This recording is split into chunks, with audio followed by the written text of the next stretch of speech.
Buenos días, jueves 27 de junio y titulamos la apertura de hoy día 200, un numerito redondo de lo que lleva Javier Milei gobernando el país, golpes de Estado, primero como tragedia y luego como farsa, porque ayer el Estado plurinacional de Bolivia sufrió un intento de golpe de Estado, el segundo en 5 años, pero en este caso con ribetes farsescos.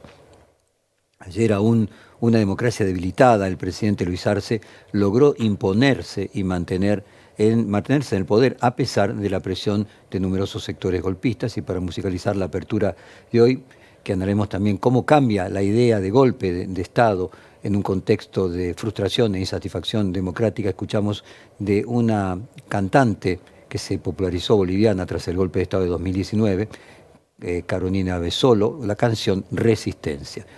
Ayer, nuevamente, escenas que evocaron otros tiempos de la política en el continente. Había militares sublevados, tanques en las calles y llamados a la resistencia. Sin embargo, el resultado fue muy distinto. Rápidamente el general rebelde fue sustituido y luego de 2 horas de tensión, todo pareció volver a la normalidad.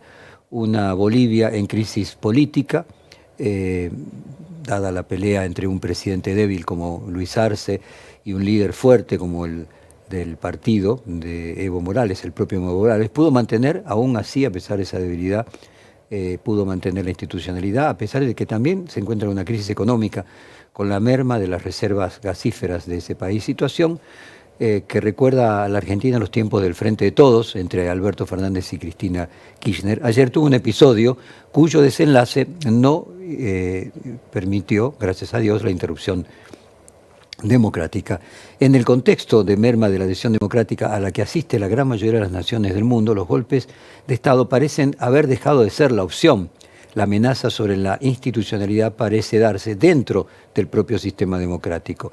El repudio internacional, por ejemplo, que incluyó a gobiernos de ideas completamente diferentes a la del MAS boliviano de Arce y Evo Morales, como por ejemplo el de Luis Lacalle Pou, que se asume como un partido de centro-derecha, por citar solo un ejemplo de lo que tuvo ayer el apoyo el presidente boliviano. En las primeras horas de la noche de ayer, el gobierno de Bolivia ya había recobrado el control de la situación y logró detener al ex jefe del ejército, Juan José Zúñiga, que encabezaba el golpe de Estado. Y unas horas antes, Zúñiga, junto a otros militares, había tomado la Plaza Murillo, lo que sería equivalente a nuestra Plaza de Mayo, frente a la Casa de Gobierno. Luego intentaron entrar al Palacio del Quemado con un tanquete de guerra y en ese momento el presidente Luis Arce llamó al pueblo boliviano a que se movilizara para defender la democracia, depuso a Zúñiga como jefe de ejército y nombró un reemplazante. Vamos a hacer un repaso con testimonios de lo sucedido el día de ayer. Primero, lo que de alguna manera anticipó lo que iba a suceder, una entrevista donde el ahora ex comandante del ejército, Juan José Zúñiga, habla sobre la candidatura y la posible detención de Evo Morales. Vamos a escucharlo. Somos el brazo armado de la patria. Juan José Zúñiga. ¿Qué implica, por favor, que ustedes hagan todo lo que la Constitución les ordena para que se cumpla la Constitución? Y usted dice que él está constitucionalmente inhabilitado. Dígame, por favor, ¿qué es todo lo que ustedes pueden hacer para que él no se habilite en contra de la Constitución, como dice usted? Nosotros somos un brazo armado del pueblo, un brazo armado de la patria. Explique, por favor, amplíe eso que nos ha dicho. Yo creo que se entiende. Somos un brazo armado de la patria. Y vamos a defender a toda costa la constitución política del Estado, los altos intereses de la patria. ¿Lo detendrían? Si el caso merita, yo creo que sí. Vamos ahora al momento en que entra un carro blindado y tira a la puerta del Palacio Quemado. Un vehículo del ejército impacta contra las puertas del Palacio Quemado. Aquellos que además de escucharnos por televisión, de escucharnos por radio, perdón, lo pueden ver por televisión. No tiene sonido, pero son tanquetas. En realidad, más que ejército, parece gendarmería, ¿no? O sea, evidentemente, lo mismo que las famosas 3 Fuerzas Armadas de Bolivia, donde está la Marina y Bolivia no tiene mar. O sea, por momentos genera esa sensación de Macondo, ¿no? También reflejada por Gabriel García Márquez. Vamos directamente ahora de vuelta con Zúñiga, y veamos qué interesante cómo se construye el discurso para construir un enemigo y cuántas reminiscencias de esta idea de que hay una élite que se hace cargo del país hace muchos años puede resonar en la Argentina actual. Vayamos, Juan José Zúñiga, desde hace muchos años una élite se hace cargo del país. El ejército principalmente, la Armada Boliviana, la Fuerza Aérea, están movilizadas, ¿no? Estamos escuchando el clamor del pueblo, porque desde hace muchos años una élite se ha hecho cargo del país, dueños del Estado, vándalos están en las diferentes estructuras del Estado, destrozando la patria. Miren en qué situación estamos, en qué crisis nos han dejado. Las Fuerzas Armadas pretenden destructurar la democracia, que sea una verdadera democracia, no de unos cuantos, no de unos dueños que ya están 30, 40 años manejando el país. Vamos a liberar a todos los presos políticos absolutamente, desde Camacho, desde Áñez, los generales. Pues es interesante el concepto de élite para nombrar al partido de Evo Morales cuando muchos de sus miembros son parte de los sectores más empobrecidos y castigados del país. El propio Evo Morales mismo es aymara, integrante de un pueblo originario y dirigente cocalero de Cochabamba. Uno puede estar a favor o en contra, pero es obvio que no es alguien de lo que antes llamaríamos élite. Y muchas veces estas palabras intentan forjar una visión, un relato por demás distorsionado, como es el caso de la casta de Milei, que empezó siendo contra todos los políticos y ahora es básicamente contra todo político opositor. Días antes, Zúñiga había insistido en una acción militar cuando se planteó que Evo Morales no podía volver a candidatearse para ser presidente. Sus palabras textuales habían sido: el señor Morales ya ha sido presidente 3, 4 gestiones, reelegido, legalmente está inhabilitado. Llegado el caso, no permitiría que pisotee la Constitución y que desobedezca el mandato del pueblo. Zúñiga además dijo que el ejército estaba enojado porque hay dirigentes de la oposición como Jeanine Áñez y Fernando Camacho que siguen presos por el golpe de Estado del año 2019. También denunció que haya militares presos por esta misma razón y aclaró que estos solo seguían órdenes.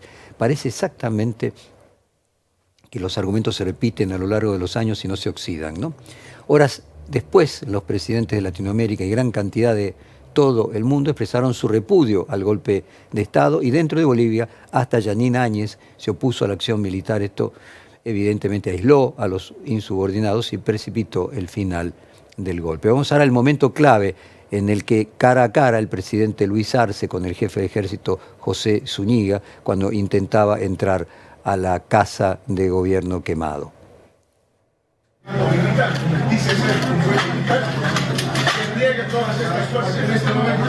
pueblo está coalición para los militares! ¿No me van a hacer caso? ¡Basta solo, presidente! Y en este movimiento no estamos en esta dictadura ilegal, no estamos en esta. ¡El pueblo está primero! Está involucrado, general.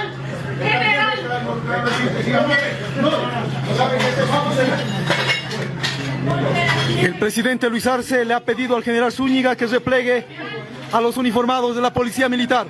Él le ha indicado que no le va a hacer caso. Están intentando tomar por sobre el pueblo. El pueblo no va a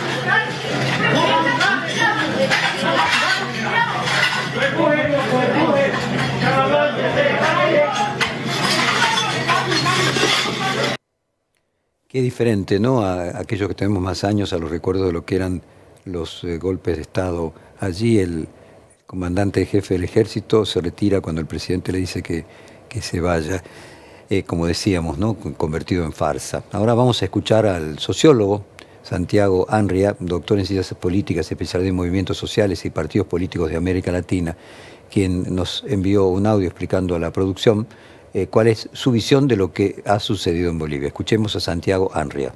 En principio fue un episodio digno de realismo mágico en la tradición clásica latinoamericana, un episodio con ribetes tal vez cinematográficos. Poniéndonos un poquito más serio, parece haber sido una insubordinación o un acto de desobediencia de un grupo muy reducido de militares que intentaron disrumpir o alterar el orden constitucional. Esto pasó en un contexto de declive económico y en medio de una disputa por la centralidad política entre Luis Arce y Evo Morales. Esta disputa entre líderes y entre sus respectivas facciones es tal vez la principal tensión subyacente y el factor de deterioro principal de la democracia boliviana hoy día. Lo ocurrido ayer fue un intento de golpe fallido, una aventura con una coalición golpista y apoyo social débil, que a diferencia del golpe del 2019 unió casi todo el arco político oficialista y opositor, y también a grandes segmentos de la comunidad internacional en defensa de la democracia.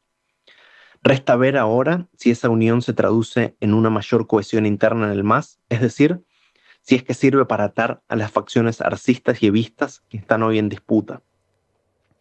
Es interesante el elemento de análisis que suma Andrea sobre el enfrentamiento entre Evo Morales y Luis Arce con motivo de la debilidad del gobierno del MAS que posibilitó el golpe. Por otro lado, también se puede colocar el golpe en contexto como una serie de eventos e intentos antidemocráticos por incidir en la política en diferentes países de la región, incluso hasta Estados Unidos. El golpismo en la era de las redes sociales parece adquirir otro formato que ya no es el de las armas, sino el de las imágenes. Veamos cuál es la hipótesis de Patricia Bullrich, que intentó explicar por qué los sucesos durante la discusión de la ley Bases en el Senado fueron un intento de golpe de Estado. Aquello claramente no tuvo el volumen como para ser considerado así, pero en la reflexión de la ministra de Seguridad hay un punto a tener en cuenta. La democracia hoy se cuestiona desde dentro y no con asonadas. Escuchemos a Patricia Bullrich. Tal como dijo el presidente de la Nación, es un golpe de Estado. ¿Cómo son los golpes de Estado modernos? Es el desgaste permanente para intentar generar una situación en la que el Estado pierda la capacidad de acción. Nosotros ayer tuvimos capacidad de acción, primero generando una movilización ordenada y luego en la medida en que hubo un ataque con piedras, palos, molotovs, tipos de alambres cortados, gases lacrimógenos en manos de los manifestantes y todo tipo de armas que además convierten las piedras en armas, a partir de ahí nosotros tomamos una decisión que fue salir a hacer frente y a dispersar esa manifestación sin dejar descubierto el Congreso, que era lo más importante. Bueno, siguiendo esta lógica, lo de Sabat Montiel tratando de asesinar a la ex vicepresidente, también decía acá la producción de Impresión muy atinado, se podría interpretar como un intento de golpe de Estado. Luego vamos a reflexionar sobre Sabat Montiel. Tomemos el argumento y veamos qué es lo que cuestiona la democracia hoy en día. Por ejemplo, en 2021 los seguidores de Donald Trump tomaron el Capitolio en el momento de la asunción de Joe Biden. Esto en 2022, un grupo de jóvenes, aún no se sabe si respaldados por alguien más o solo motivados por sus convicciones antidemocráticas, intentaron asesinar entonces a la vicepresidenta Cristina Kirchner en la Argentina. Y en 2023 los seguidores de Bolsonaro tomaron los edificios gubernamentales ubicados en el Planalto en Brasilia y generaron bloqueos de las principales autopistas del país. Y ahora esto que sucede en Bolivia. Todos intentos antidemocráticos por torcer el curso de los acontecimientos políticos. Todos afortunadamente fracasaron, pero efectivamente hay algo que está pasando con la democracia. Hay una porción de la sociedad que entiende que la democracia no funciona y está dispuesta a accionar contra ella para imponer sus convicciones. Por ahora, evidentemente no es una mayoría, pero no deja de ser un dato preocupante. Vamos a hacer un repaso por estos intentos golpistas, aprovechando que ayer comenzó el juicio por el atentado contra Cristina Kirchner. Escucharemos el alegato de Sabat Montiel, pero primero vamos con la toma de Capitolio en los Estados Unidos. Le vamos a pedir a nuestro locutor, Elian López Caucero, que siga la traducción del expresidente norteamericano Donald Trump. Tendrán un presidente ilegítimo en los Estados Unidos y no podemos permitirlo. Estos son los hechos que no escucharán en los medios de noticias falsas. Todo es parte del esfuerzo de supresión. No quieren hablar de eso. Cuando encuentras a alguien en un fraude, estás autorizado a cambiar las reglas de juego. Así que espero que Mike Pence tenga el coraje para hacer lo que hay que hacer. Espero que no escuche a los de Rhino y a la gente estúpida que está escuchando. pero dije que algo anda mal aquí, algo realmente mal que no puede haber sucedido, y lucharemos contra demonios, y si no lo hacemos, no van a tener un país nunca más. Así que bajaremos por la avenida Pensilvania. Quiero darle las gracias a todos. Dios los bendiga, y Dios bendiga a los Estados Unidos de América. Bueno, claramente dice que el presidente es ilegítimo y que hay que luchar. O sea, claramente en la decisión de Donald Trump, nuevamente el planteo es resolver de manera antidemocrática las distintas situaciones que plantea la política. Ahora vamos a lo sucedido en el Planalto, en Brasil, 2023, luego del triunfo de Bolsonaro, de la derrota de Bolsonaro y del triunfo de Lula. Los bolsonaristas se rebelan también ante que consideran un fraude y un presidente ilegítimo.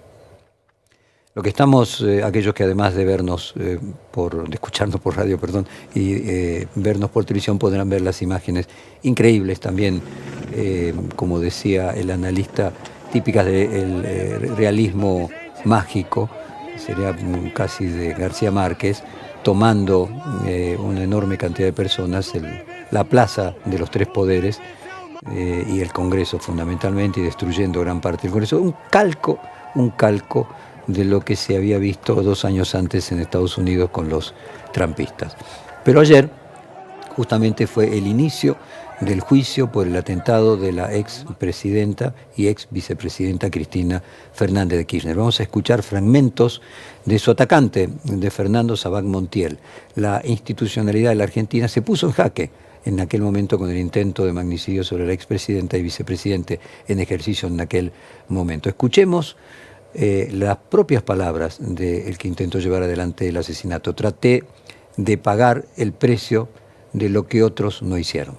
Más que personal, es algo de interés público que tiene que ver con que, bueno, yo creo que yo soy el resultado o el factor de muchas fallas de la justicia. Yo estoy acá, si bien es por decisión propia, pero estoy acá también porque una parte de la justicia argentina no funciona. Entonces me cargué una mochila en la cual realmente traté de pagar el precio de lo que otros no hicieron. Y pasemos ahora a este otro fragmento de Sabac Montiel. Yo quería matar a Cristina. ¿En qué consistía? Y claro, se contesta sola la pregunta. Sí, pero yo se lo tengo que preguntar, porque si no, no lo puedo inducir a que me conteste nada. Y su defensora me va a gritar, si no. ¿Matar a Cristina? Matar a Cristina. Ustedes querían matar a Cristina. Me opongo. Perdón, Está introduciendo la palabra nosotros cuando él mismo hizo explicación después, se fue refiriendo de otra manera. Bueno, corrección. Yo la quería matar y ella quería que muera, pero ella en ningún momento dijo preferiría hacerlo. Si bien en los chats dice prefiero ser yo la que lo haga, que esto es muy importante, yo nunca le planteé o le dije o le ordené a que lo haga. Nunca le di el arma diciendo hacelo vos, yo no puedo hacerlo. Ella quería ser más una espectadora del momento que una partícipe. Bueno, son impactantes las palabras de Montiel. Un estudio entre los terroristas de ISIS, de los militantes europeos, que parece increíble que hayan ido a sumarse a este grupo que decapitaba gente, creo que eran 600 los europeos que se habían sumado a ISIS, se demostró que tenían un coeficiente intelectual superior a la media y que la clave que explica su adhesión a estas ideas extremistas es esencialmente el resentimiento y la frustración. ¿Cuántas diferencias se pueden encontrar entre las palabras de Fernando Sabac Montiel, que exhibe argumentos de cierta coherencia lógica, aunque cargados de odio y de frustración? Si en principios del siglo XX la desigualdad y la falta de oportunidades generaban revoluciones comunistas, parece que en estos mismos momentos, en el siglo XXI, generan movimientos antidemocráticos de ultraderecha. La democracia es el mejor sistema al que hemos llegado, que las diferencias se resuelvan debatiendo, votando y no a través de la violencia, nos preserva a todos como seres humanos, como personas, y permite que la sociedad vaya aprendiendo, sacando sus conclusiones sobre lo que quiere, lo que necesita, cuál es la mejor manera de conseguirlo. Y a la vez, la democracia tiene deudas, la desigualdad, la pobreza, la corrupción de los políticos hace que muchas veces la ciudadanía pierda la confianza en estas instituciones. En todo caso, se tratará de utilizar la propia democracia para resolver los problemas, sanear las instituciones y seguir adelante. Volver a los años en que las diferencias políticas se dirimían con muertes, torturas, desapariciones o cualquier otra forma de violencia no podría ser la opción. Lo que sucedió en Bolivia y el comienzo del juicio del atentado a Cristina Kirchner debe hacernos tener una señal de alerta en que es preciso recordar que habíamos dicho nunca más a la violencia política. Esperemos que esta convicción sea compartida por todos los pueblos hermanos de la región. Y volviendo a la célebre frase de Karl Marx, los golpes de Estado, lo vamos ahora a parafrasear, fueron una tragedia durante años y ayer mostraron su aspecto farsesco. Sin embargo, desde el Centro de Democracias se puede estar incubando otro tipo de tragedias cuyo final es incierto. Con el humor, que muchas veces es una buena arma contra todo proyecto autoritario, vamos a pasar el fragmento de Bananas, una genial película de Woody Allen en 1971, que de alguna manera plasma cierto grado de locura en el que las sociedades pueden terminar cayendo.